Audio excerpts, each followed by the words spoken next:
Hello to you all, wherever you are in the world. My name is Viola Edward, and I'm here with my darling colleague and sister in breathwork and in creation, Dr. Ela Manga. And we are sharing with you about the BQ breath intelligence observation. I want to tell you again that Ela Manga is a medical doctor, integrative medical doctor, and is a leading voice in the management of energy and how she includes the breath in her work and how she's so connected in the mind, emotion, and body.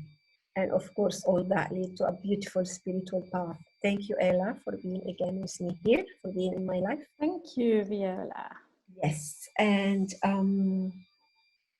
we are lovers of the breath.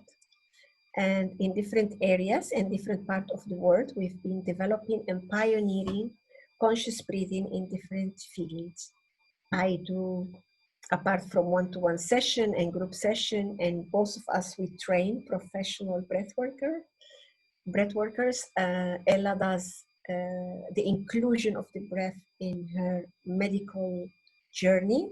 Plus, she wrote a book about what's the importance of the breath in this era of burnout. And I do, apart from all what I do in the training, I take the breath pioneering for businesses and recovery from addictions and so on. So here we are. In this pioneering path, we felt the need to create what we call it, a document, yeah, framework. A framework. Yes, a framework that we called BQ, breath intelligence. Breath intelligence observation. And the observation come a lot from Ella's heart, because I suppose we are quite organic and we go with the rhythm of life. It's observation. It's not like it's like that. It's observation and it's organic and it will grow. And we already have a second part coming with the help of some of our colleagues. So what we've been doing in these videos, in this recording, is they are 10 parameters that we have created for the first part. And what we're doing is like we're reading them and we're sharing about them. And here I will continue with the number 5, which is posture that supports breathing. And you will ask yourself, why I'm the one who's reading if I'm a foreigner in English, and why is not the beautiful accent of Ella? It has different reasons, and one of them is like I'm dyslexic, and if I don't do something, if I don't read, if I don't ground, then I fly to some other place. So even though with my accent, I'm the one who's breathing, and Ella is the one who's smiling. I love your accent, Viola. Okay, postural habits from prolonged sitting, injuries, certain illnesses, negative thinking patterns, chronic stress, addictive habits, and psychological trauma can have a big impact on the way how we breathe. Some of you are like me and have many of those that I already mentioned. Breathe in and breathe out gently. Patterns of tension and contraction build up in the fascia, restricting breathing and the free flow of energy through the energetic pathways of the body. It is important to become aware of how these postural mannerisms are related to our breathing patterns and to learn how to release them through postural training, body work combined with breathing practices. The ability to fully relax the body on a conscious exhale without holding residual tension is a sign of a good breath intelligence. So, is the ability to sense that the whole body is involved in breathing and not just the lungs, and feel that the body can expand in 3 dimensions when we breathe. Top to bottom, back to front, and side to side. Beautifully said. Beautifully said. Let's take a deep breath.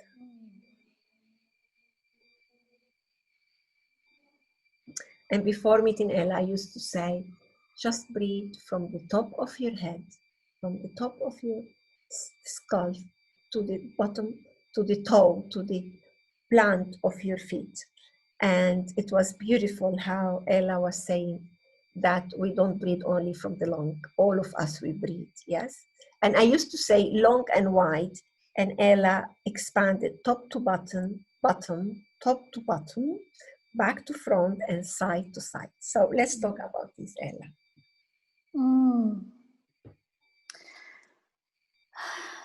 You know, my appreciation of the human form, I've always had it. I suppose that's one of the reasons I was drawn to medicine. But it's through my study of breathwork and my deep exploration and my own experience of breathwork that really opened up my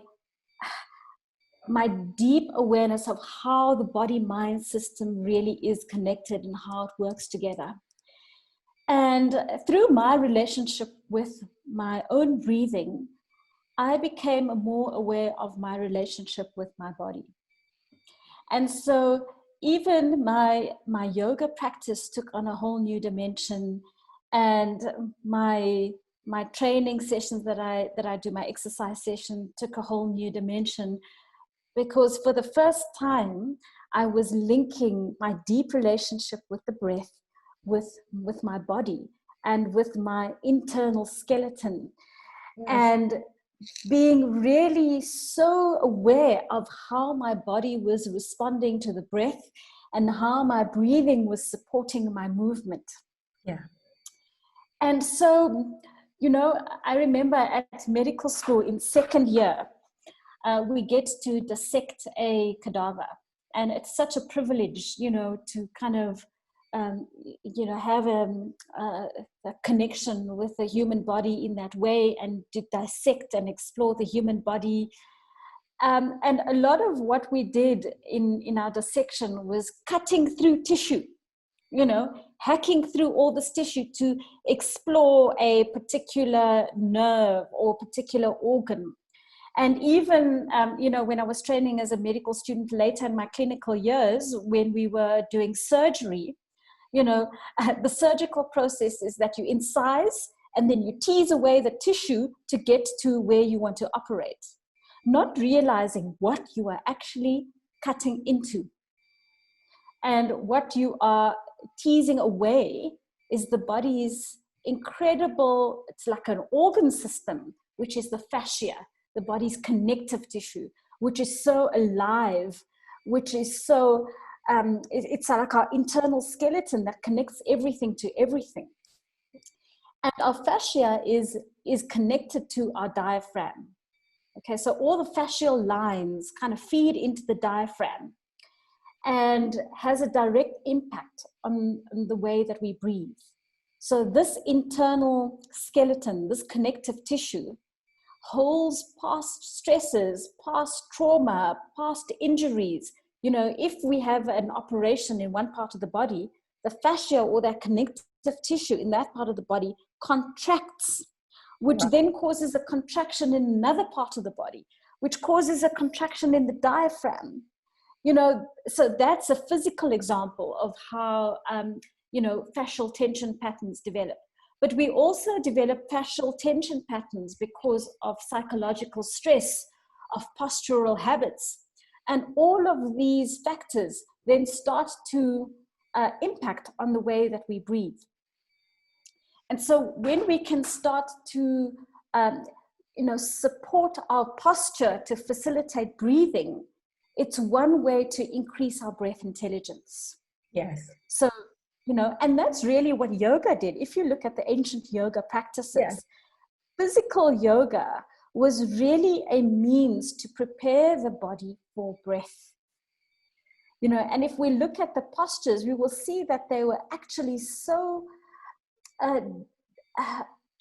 deeply designed to open up and to stretch the various fascial lines in the body. And so I just, wanted to bring that into the breath intelligence. Yes, very important, that part.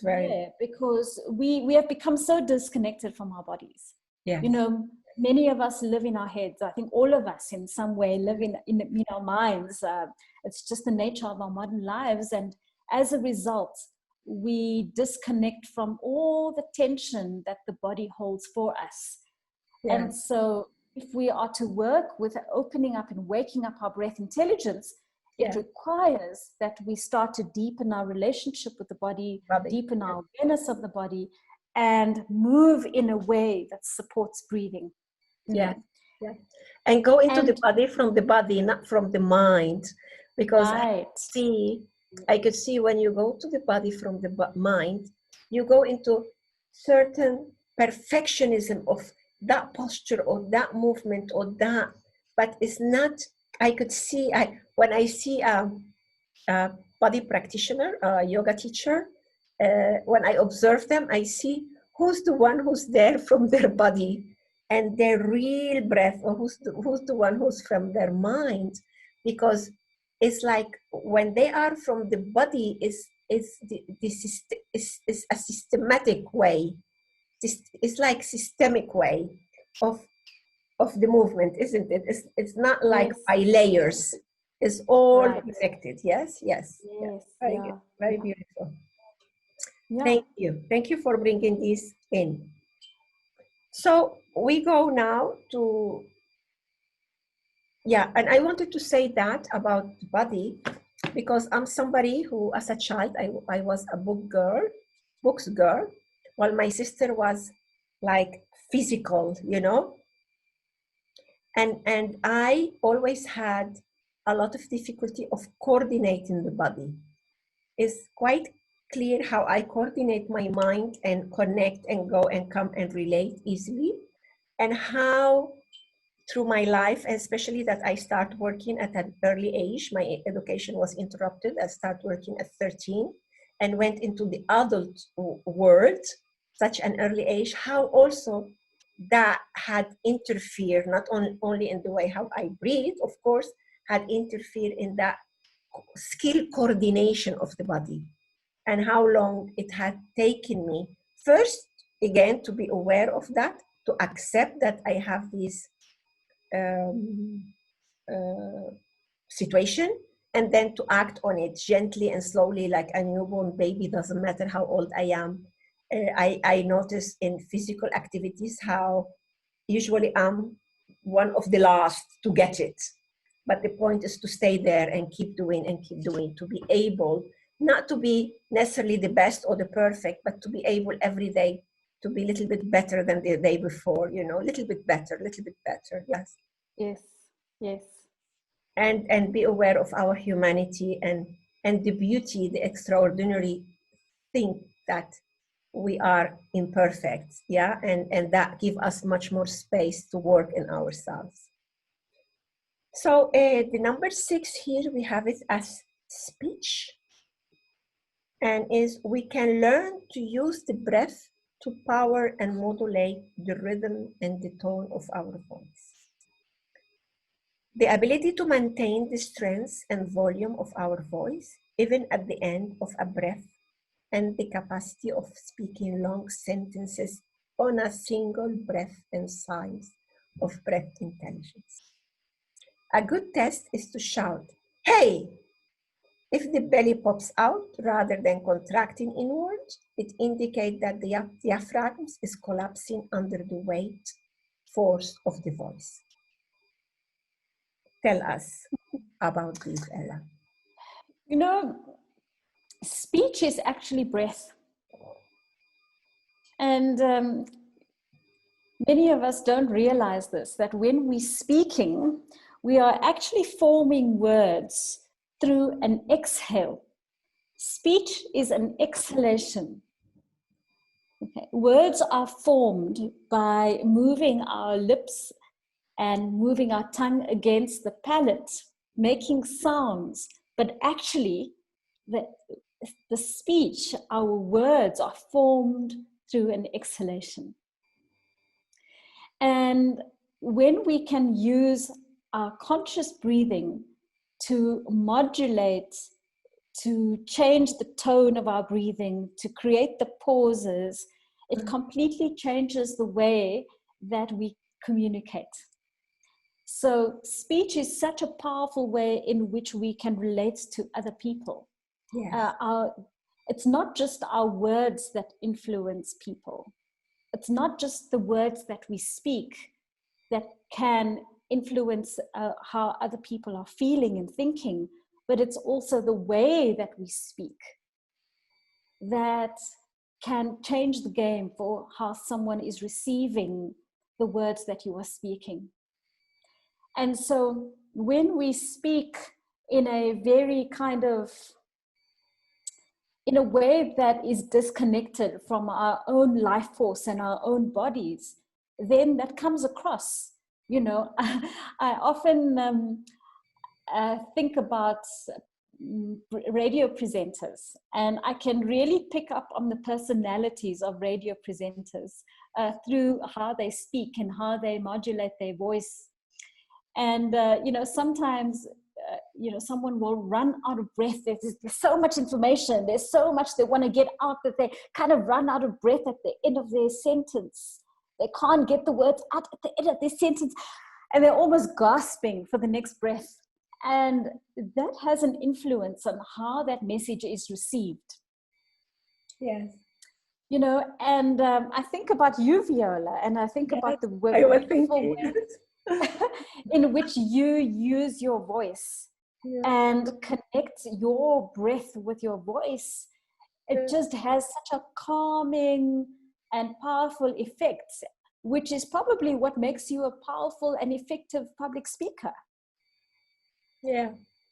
And I just was remembering a situation of a family member of somebody in a gathering, and they were, because I speak different languages, so it's like now it's kind of difficult to, all of them I have accents now. So I just let it be.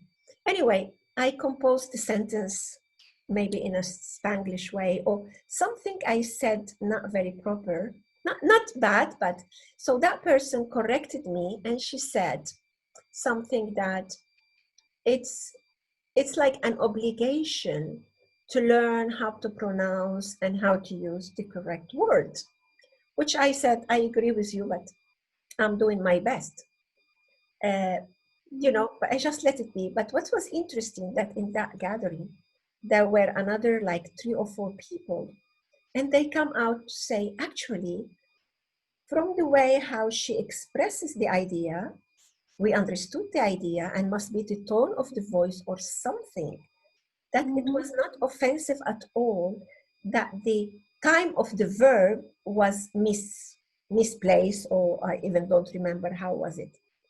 And this is very interesting because, again, what I love is the ability to communicate. And through the years, of course, every language will become better and better as you practice.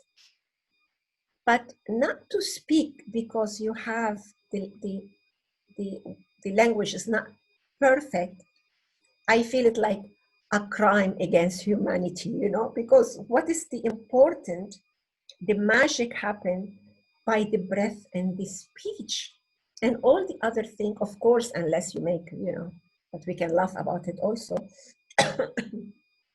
Then you pass the message, and later you can spend the time correcting the details. So this is for you, encouraging you to speak other languages, even though are not perfect yet. I'm gonna stop here for now. We will be continuing very soon. I just want to stop here. So for you to take a breath and to move a little bit, and for us also to rest a little bit, and we will be back to you very soon. Dr. Ela Manga from Johannesburg today, talking to you, and Viola Edwards from Cyprus.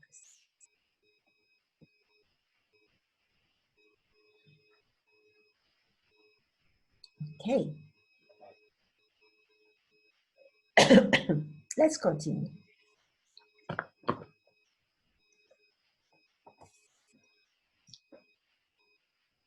Okay, Ella, we continue. Yes, let's go. Let's go. So here we are with you, Dr. Ela Manga and Viola Edward, the creator of the BQ Breath Intelligence Observation.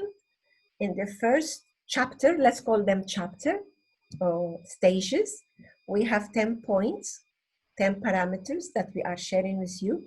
And now I'm gonna go on the level, on the one, number 7. Dr. Ela Manga is a medical doctor who is mastering the breath and the energy management in her work as a medical doctor and focused in the integrative way of mind, body, and emotion and spirit. So, Ella, let's talk about physical exercises now. One of my weakest area, I have to say. A good indicator of breath intelligence is when we can unconsciously and consciously coordinate our movement with our breathing and can engage our breath in strategic ways to guide or support a physical action. This is usually observed when we are engaged in strenuous activities such as lifting a heavy object or are training at the gym. For example, when someone is doing a crunch, they should exhale while crunching to support and maintain consciousness of the body movement. All yours, Ella. Mm. Yeah, this is really about the body and the breath working in harmony with each other Yes.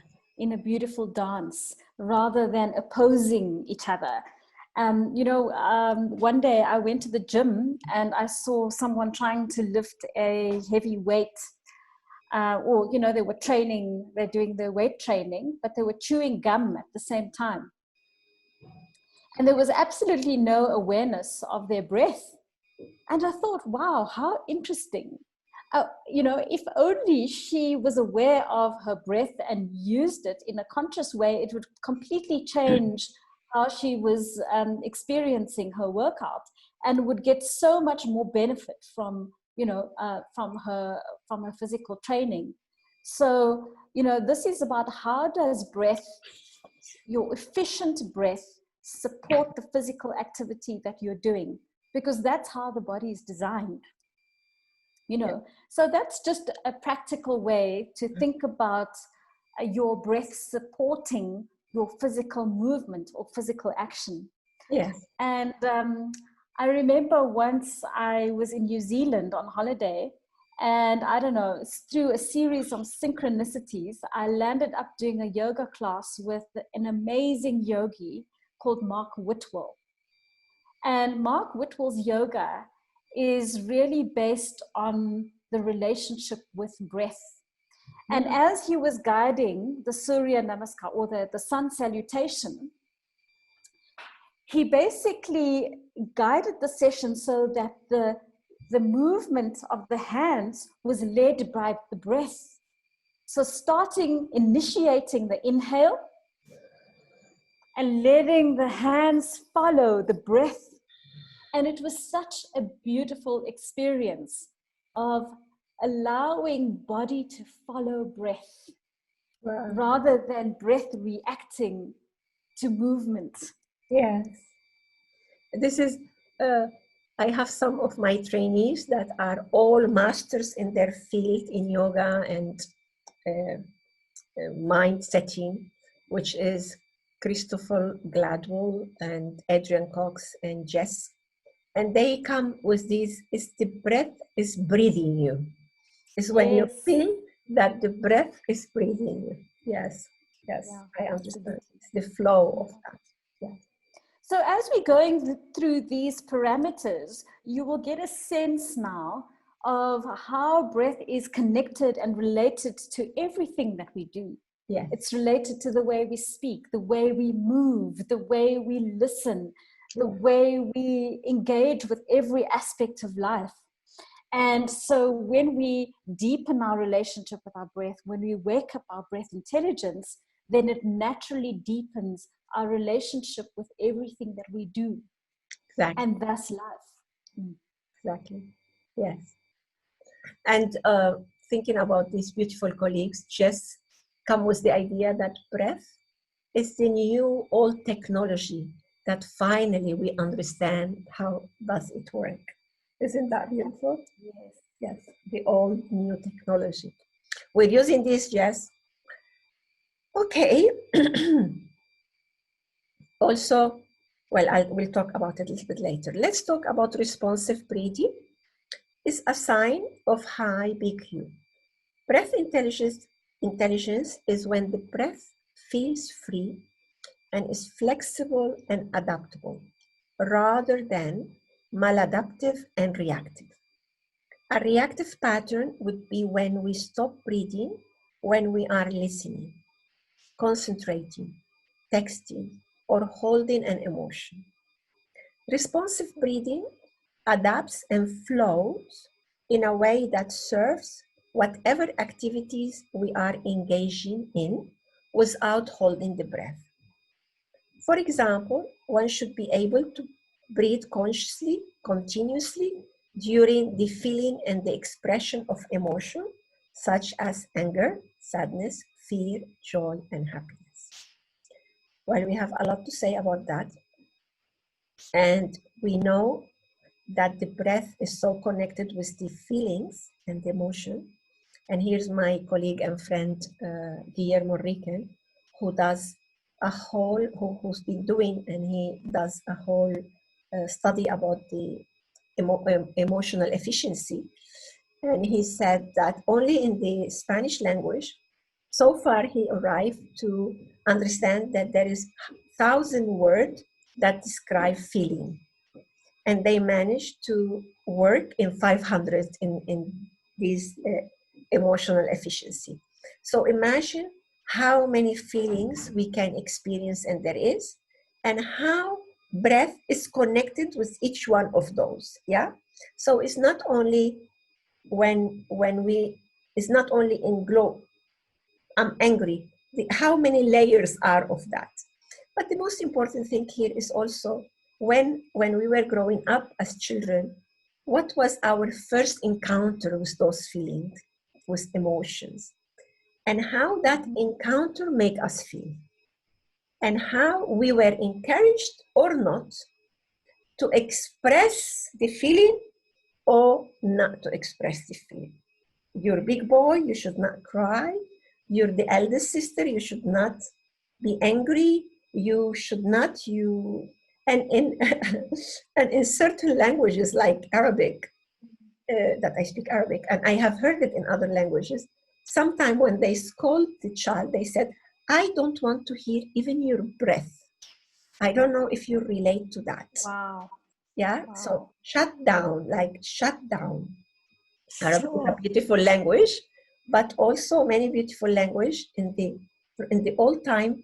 Or I remember hearing this kind of expression for some of my family members, and certainly I was somebody who nobody will hear my breath. I was so suppressed that I was this child who will say yes, no, not bringing. I had this idea that my family had suffered so much that I should not cause any other thing. So as a child, I was quite gray and suppressed child, hidden in my books. So imagine how when we grow up and we have to survive and part of the personality come out, we already, if I did that at the age of 3, for example, 3, 4, 5, already at the age of 13, 14, and if I don't work in the conscious breathing, already the emotion had damaged the way how I breathe. And even though now you could be in another age that this pain is not there, but as you have the dysfunction habit of breathing, as you breathed back then when you had the pain, this pattern will remind you of a pain, even though you are in a different situation. So that causes people to be moody, to be angry, to be unsatisfied, to be confused, not because there is a situation there, it's because of the breathing habits. And when we change the breathing habits, when we are aware to break free from the limitation of the breath, then it's like a wave effect, like when you throw a stone in the sea, that wave effect that you can heal back then, even though maybe we don't have to go specifically to that situation. Exactly. It's Exactly very that. beautiful. So Mm. the conscious breathing is a fantastic methodology and inspiration to work in the emotion. Of course, sometimes with some traumas, we need to work with the psychotherapy also as an add-on. Sometimes we can do it by itself. Sometimes it should be an add-on with different methodology that it has to be used, or in the medical field also. What do you say, Ella? Mm.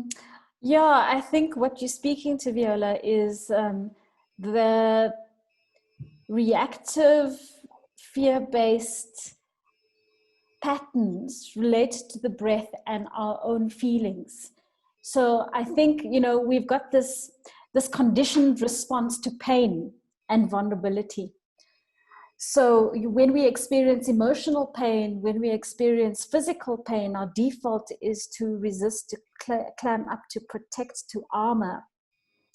And it's that armoring that then is reflected in the way that we breathe. You know, when we armor, our breath becomes really quiet, or it becomes really, you know, we breathe up in our upper chest, which is a very defensive way of breathing. Yes. And so that exacerbates the pain, actually. We may think it's protective in the moment, but long term, it can exacerbate the pain even more. And so it's exactly what you were saying. When we can become aware of that and find a feeling of safety within our own feelings and our own vulnerability, then we can create an open-hearted response Yes. to the situation that we are facing, you know. And so then responsive breathing is really the measure of breath intelligence, because it is how our unconscious breathing then supports an open-hearted way of relating to the world. It supports an unconscious way to support our energy levels.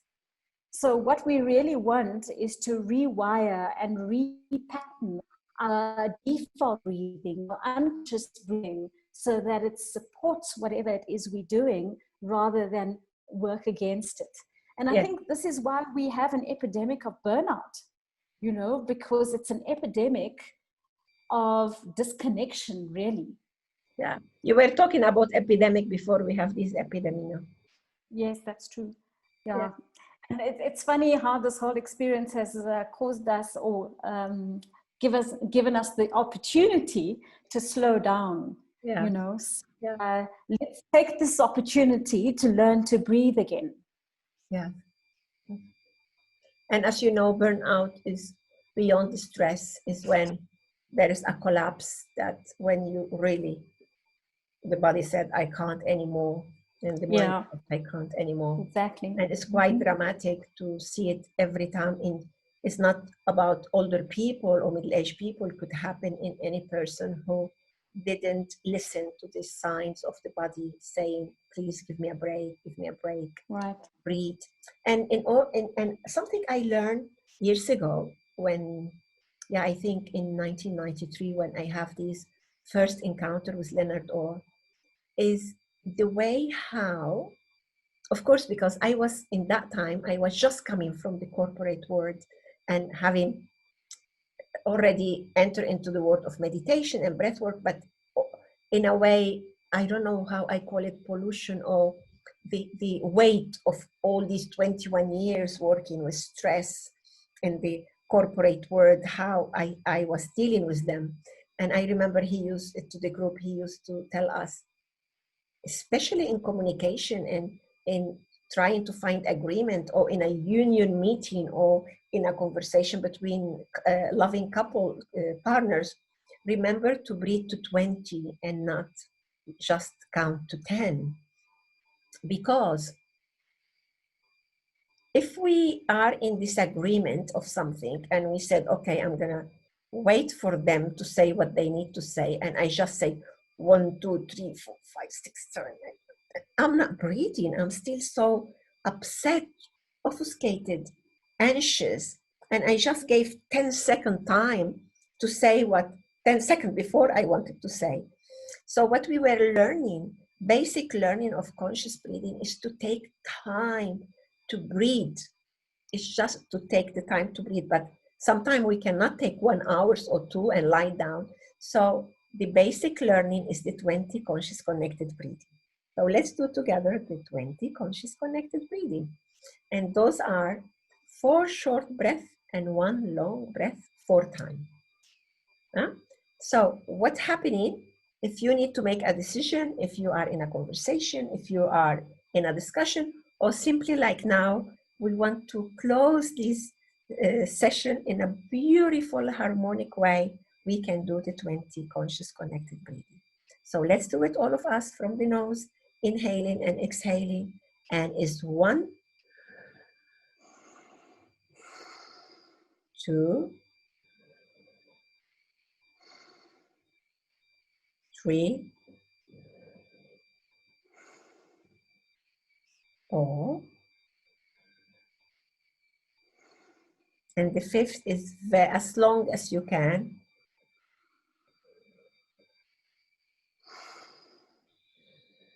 And you let the breath to drop without pushing it.